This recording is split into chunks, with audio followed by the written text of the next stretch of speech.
యాక్చువల్‌గా ఈ సెలెక్టివ్‌గా వినిపించకపోవడం అనేది మన రియల్ లైఫ్‌లో కూడా చాలా సార్లు జరుగుతుంటది. మనకు కావాల్సిందే వింటూ ఉంటాం గదా! కొన్నైతే ఎన్ని సార్లు చెప్పినా వినిపించవు. అలా మీకు వినిపించిన పదాలేంటి సార్?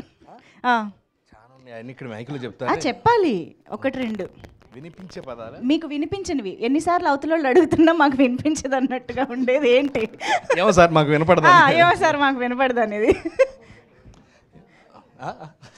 ఆయన చూడండి అప్పు అంట. ఎవరిని అప్పు అడిగినప్పుడు లేదు సార్ అనలేము. అందుకని వినిపించట్లేదు. ఏది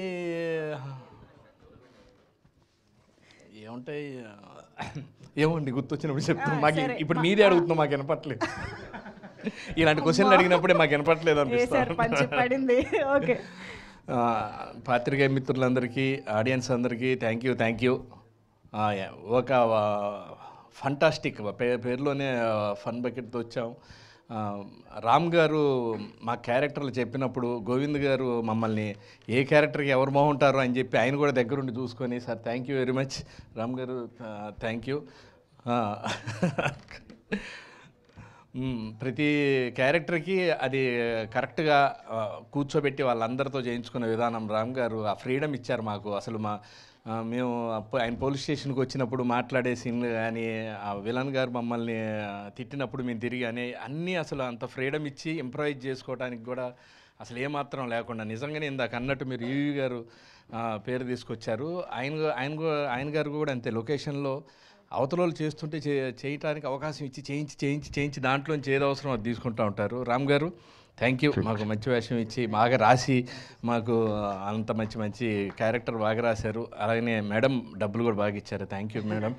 మీకు అది ఆ ప్రేక్షకులు గ్యారంటీగా బ్లెస్సింగ్స్ ఉంటాయి. మనోళ్ళు ఏదో అన్నారు.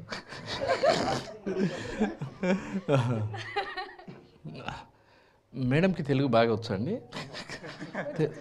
వచ్చు. సెలెక్టివ్గా అండి, వినిపించాల్సినవన్నీ అది నిజంగానే.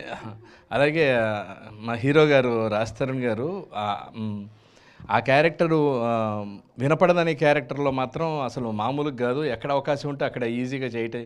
నేను నమస్తే పెడితే పర్లేదంటాం, నేను తిరిగి ఏమన్నానో చెప్పమంటే సేమ్ చెప్పడం. అంటే లిప్ రీడింగ్ వచ్చిన వాళ్ళని టెస్ట్ చేస్తే అసలు యాక్చువల్ సంబంధం లేదు దానికి. అయినా కానీ డైరెక్టర్ గారు ఆ ఇంప్రవేషన్కి స్కోప్ ఇచ్చి మా అందరితో చేయించుకున్నారు.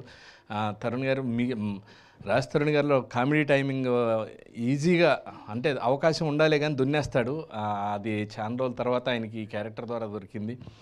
థ్యాంక్ యూ అందరికీ. గోవింద్ గారు థ్యాంక్ యూ సార్. ఇంక మీ కాంబినేషన్ ఆయన సార్ అనగానే సార్ దేనికైనా సార్ అంతే కదా, కూర్చొని చూస్తున్నప్పుడు హాయిగా ఉండాలి తప్పితే ఫోన్లో జాగ్రత్త, మీ సౌండ్ పెరిగింది జాగ్రత్త అనకుండా అన్ని సమపాలల్లో ఇయటం అనేది, అందరూ కూర్చొని ఎంజాయ్ చేయటం అనేది చాలా సంతోషం.